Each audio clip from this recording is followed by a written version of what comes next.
5 suspects, all with juicy motives to kill the mutant. And Dr. Sped, who delivered the baby and was the baby's physician, he was the first one to see the baby in this world, and the last. Dr. Sped had an appointment with the baby at 3.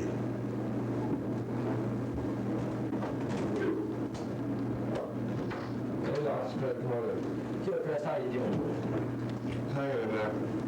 You know, Gilchrist, it really stresses me to see you like this. You used to be such a healthy young lad. You really let yourself go. Oh, come on. Well, how's the baby, Gilchrist? I don't know, man. You tell me. It doesn't move. It doesn't look too good. I'll take a look.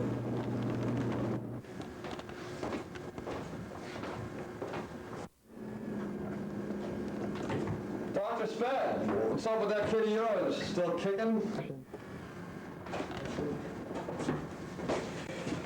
Not too well, I'm afraid. Poor thing's ready to get hot.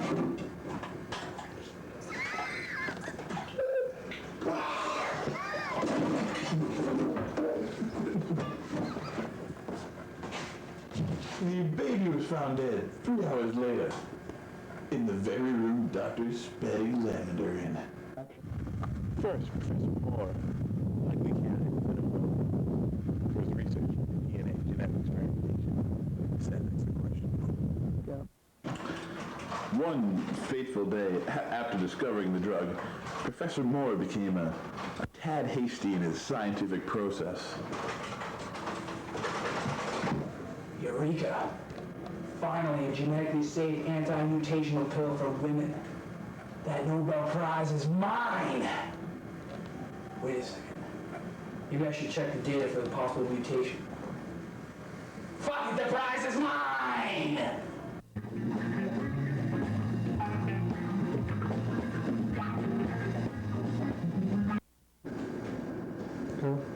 And then the shit hit the fan. Welcome, friends, to the Christian Beacon Network. I've got some unfortunate news for you today. It appears an abomination has been born out there, an unholy act in the eyes of God. One of our devoted listeners, and Mrs. Gilchrist, the local billionaire, had born a mutant devil spawn baby. We must... Now Professor Moore had something to be worried about. Mrs. Gilchrist? She's the only person that took my experimental drug. If that mutated baby is my fault, I'm gonna have to do whatever I have to do to cover it up.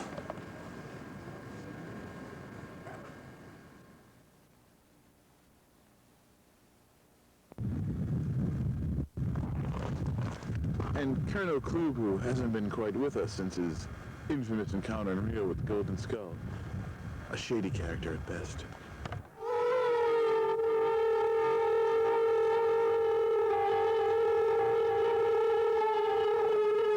After he discovered the skull, he began worshipping it.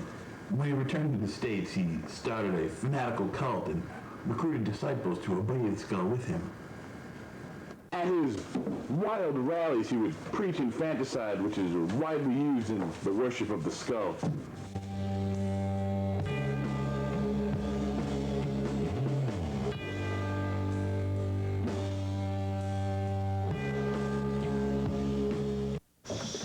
He would incite his followers with a sort of twisted rage, and sometimes things would get a little out of hand.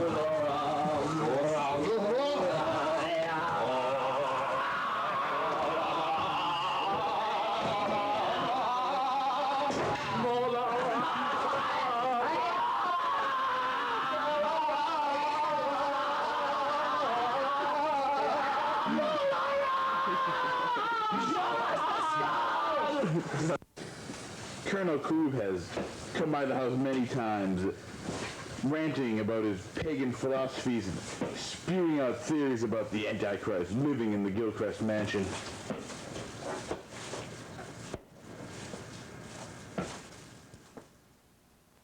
And Father Pierce, an expert on the occult, pagan societies, demon worship, exorcisms, his belief about the mutant baby being the Antichrist are well known. Father Pierce, the The pontiff, he believed that Colonel Kluge's men were on the right path, and he took it to the masses. Furthermore is why we must stop these skull cultists along with the mutants. They're all in league with the devil, and that's what's present in our youth today. We must stop them at all costs and make this world purified again. So once again, God-fearing Christians will be able to walk again the green paths of glory of our... Amen, brother. Hallelujah. Good to you. And that's just what I mean. The other day I was talking to God, and what did you tell him? He said, you know, there's just too many of these mutants, and there's too many of these skull cultists. I said, look, God, you know, my parishioners hear you. And if poor Mrs. John C. Gilchrist could hear me, she would preach me too. Poor Mrs. Gilchrist. Now, I don't know what we're going to do, but something drastic has got to be done. And I mean now. And stop the demon hellspawn. Faceless, godless mutants. We got to get rid of them.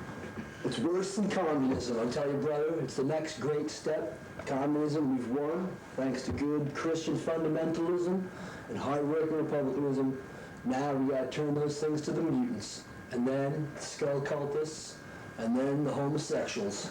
And then we'll have a nice, once again, good, clean earth where once again we shall be able to... So come up and join me, Christian soldiers. The time of purification is at hand. Hallelujah! Father Pierce's antics on the radio led people to believe that he was going to do something drastic. And I mean drastic.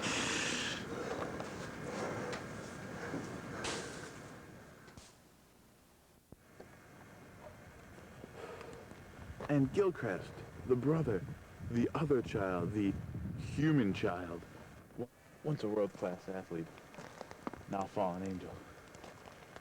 He had nothing to gain, except the baby's inheritance. $2 million! Gilchrist, who once had a promising career as a superstar, his fortune on his vulgar appetites. First, it was booze.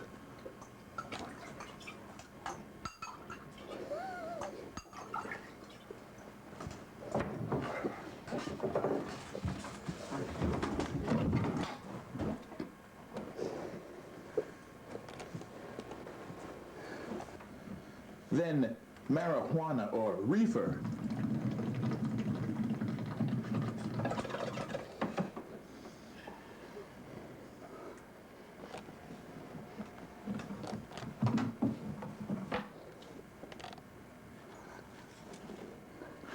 And some things you don't even want to know about.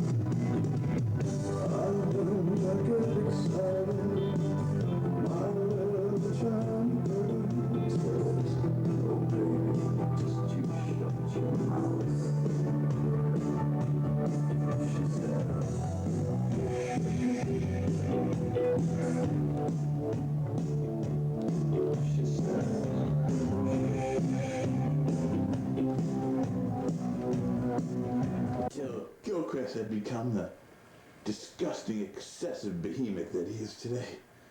His only ray of hope is that he stands to inherit $20 million if the mutant baby were to, say, have an unfortunate accident.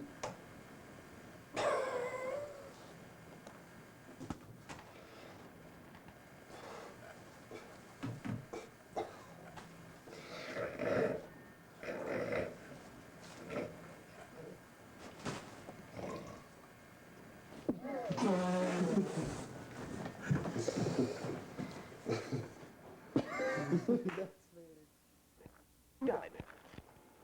Dr. Sped, who needed the organs for his daughter. Professor Moore, who had something to hide.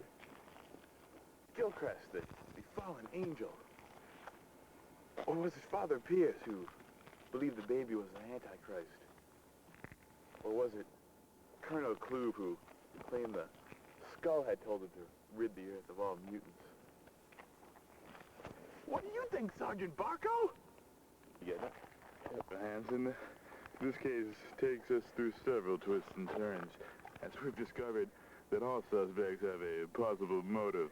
But really, it's all very simple. Let's begin by discussing just what each suspect had to gain as a result, and whether or not murder might somehow, quote-unquote, justify the cause. It seems as though Gilchrist is really on the downward spiral and the lowest suspect in the social scale. I'll bet he's not at all disappointed with the 20 million inheritance that he'll acquire. So who's Gilchrist, right, Sarge? Inspector, that's what a good con man would intend for us to believe. However, that old proverb, an eye for an eye and a tooth for a tooth, really applies to this case. Professor Moore needed to rid the baby to cover up his mistake and save his reputation. You got it? Sarge, you did it, right, didn't he? Huh, Sarge, huh? I trusty Cohen. Let us not forget that Colonel Kloof had made prior attempts to get his hands on the baby. Oh, so Colonel Kloof and this Kulko sacrificed the body, huh? Sgt Barko, is that what happened? So what do you think? Lest we forget that Father Pierce also wanted to sacrifice the baby, as he believed it possessed. So what you're saying, Sgt Barko, is that Father Pierce and Colonel Kloof Skull Cult were in cahoots? Is that what it is? I think I got it now, Sgt Barko. It's more intricate than that. You see, everyone had a motive. But let us not forget that Dr. Sped's daughter found a miracle donor hours after the mutant baby was discovered dead. Now we can get the close-up of it. The Dr. Sped did it. Sgt Barko, you're so smart. You are the smartest little sergeant in the force. The doctor's in the house, Sgt Barko. We gotta go get him in the house. We gotta go get him.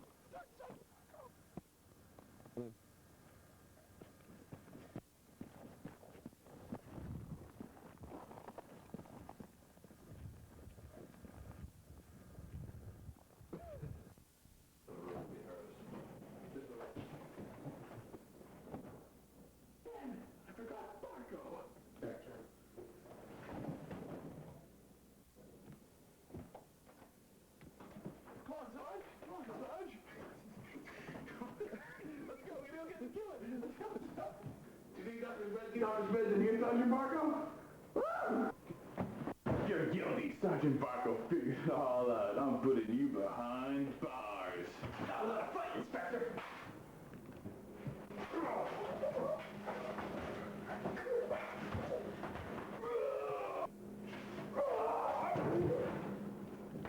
Damn that canine! Sgt. Barko, you've done it again! Oh, Sgt. Barko! Sgt. Barko! Sgt. Barko, you've done it again, Sergeant! You did it, Sgt. Barko! You're the cutest little sergeant I know. Oh, Sgt. Barko. I'll book him, Sarge.